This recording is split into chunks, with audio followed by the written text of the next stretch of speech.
सुप्रभात बच्चों। आज हम 8वीं क्लास का चतुर्दश पाठ है। 14वां पाठ आर्यभट्ट है। आर्यभट्ट नामक पाठ पढ़ेंगे। इसमें आर्यभट्ट की विद्वत्ता के बारे में बताया गया है। शुरू करते हैं। पूर्व दिशायाम उदेति सूर्य है। सूर्य जो है पूर्व दिशा में उदय होता है। उदय का मतलब है निकलता है। पश्चिम दिशायाम च अस्तम गच्छति, और पश्चिम दिशा में अस्त होता है। अस्त का मतलब है छिपता है। इति इस प्रकार दृश्यते ही लोके, लोके मैंने संसार में, ही निश्चय से दृश्यते मैंने देखा जाता है। ऐसा संसार में देखा जाता है। परम न अनेन अवबोध्यम अस्ति।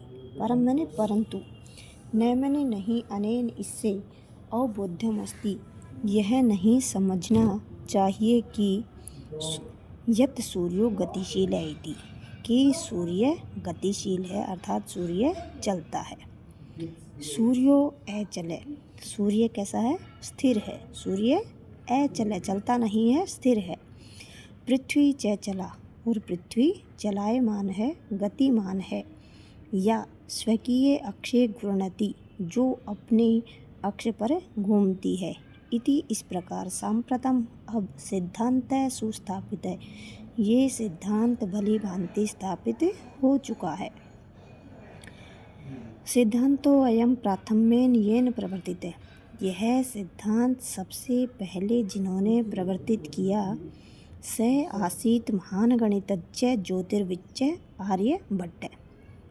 स मैंने वह, आसीत मैंने थे, महान मैंने महान, गणितज्ञ गणित के जानकार, और ज्योतिषी को जानने वाले आर्यभट्ट मैंने आर्यभट्ट। पृथ्वी स्थिरा वर्तते, पृथ्वी स्थिर है अर्थात चलती नहीं है। इति इस प्रकार परंपरया, परंपरा से, प्रचलित रूढ़ी मैंने प्रथा का, आर्यभट्ट ने, तेन मैंने उसने, किसने? आर्यभट्ट ने प्रत्यादिष्टा खंडन किया। तेन उदाहरितम यद, उन्होंने उदाहरण देकर बताया कि यद गतिशीलायाम नौकायाम उपविष्ट मानव, जिस प्रकार चलती हुई नौका में बैठा हुआ मनुष्य नौकाम स्थिराम अनुभवती, नौका को स्थिर मानता है।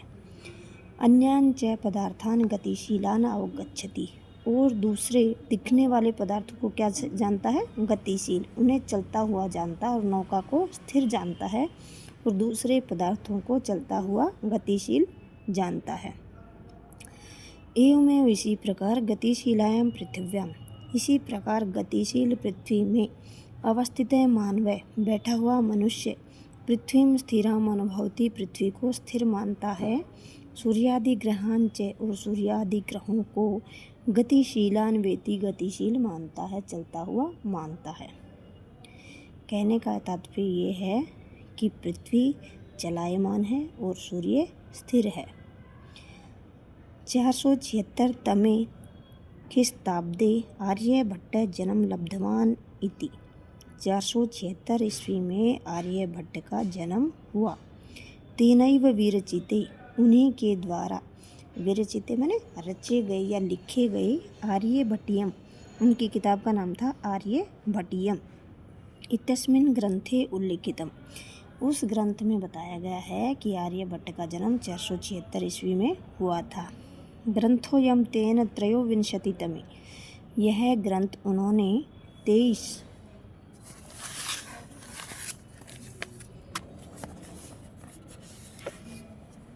वर्ष की वैसी मैंने अवस्था में विरचित बनाया। उन्होंने यह ग्रंथ 23 वर्ष की अवस्था में लिख दिया था। ऐतिहासिक स्रोतों भी जायते यत्, ऐतिहासिक स्रोतों से यह पता चलता है कि पाटलिपुत्रम निक्षा आर्यभट्टस्य वेदशाला आसीत्, कि पाटलिपुत्र के निक्षा मैंने समीप ही आर्यभट्टस्य, आर्यभट्ट की वेदशाला, वेदशाला मतलब जिसमें ग्रह नक्षत्रों आदि के बारे में जानकारी प्राप्त की जाती है, आसीत मैंने थी। अनेन इदम अनुमीयते यत्, इस प्रकार इससे यह अनुमान लगाया जाता है कि यत् तस्य कर्म भूमि, उनकी जो कर्म भूमि थी वो पाटलिपुत्र में वासित पाटलिपुत्र ही थी। आर्यभट्टस्य योगदानं गणित ज्योतिषा संबंधम वर्तते। आर्यभट्ट का योगदान गणित और ज्योतिष से है। यत्र मैंने जहाँ पर संख्या नाम आकलनम, संख्याओं का आकलन मैंने गणना का महत्वम आदधाति, महत्व रखता है। आर्यभट्ट फलित ज्योतिष शास्त्र ने विश्वसीति समय, आर्यभट्ट फलित ज्योतिष शास्त्र में विश्वास नहीं करते थे।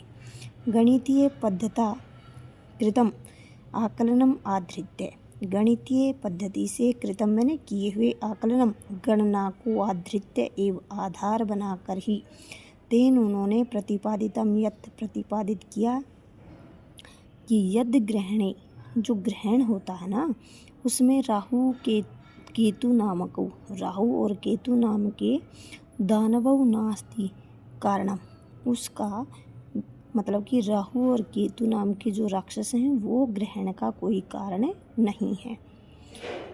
तत्र तु सूर्य चंद्र पृथ्वी इति त्रीणि एव कारणानि, ग्रहण का सिर्फ सूर्य चंद्रमा पृथ्वी ये तीन ही इसका मुख्य कारण हैं। सूर्यम परितः भ्रमंत्या, सूर्यम सूर्य के परितः चारों ओर भ्रमंत्या घूमती हुई पृथ्वी, चंद्रस्य परिक्रमा पथेन, चंद्रमा के परिक्रमा पथ से संयोग होने के कारण ग्रहणम भवति, ग्रहण होता है।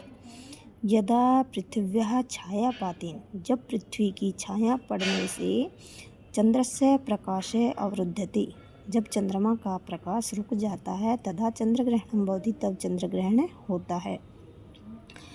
तथैव उसी प्रकार सूर्य चंद्र पृथ्वी सूर्ययोः मध्ये, पृथ्वी और सूर्य के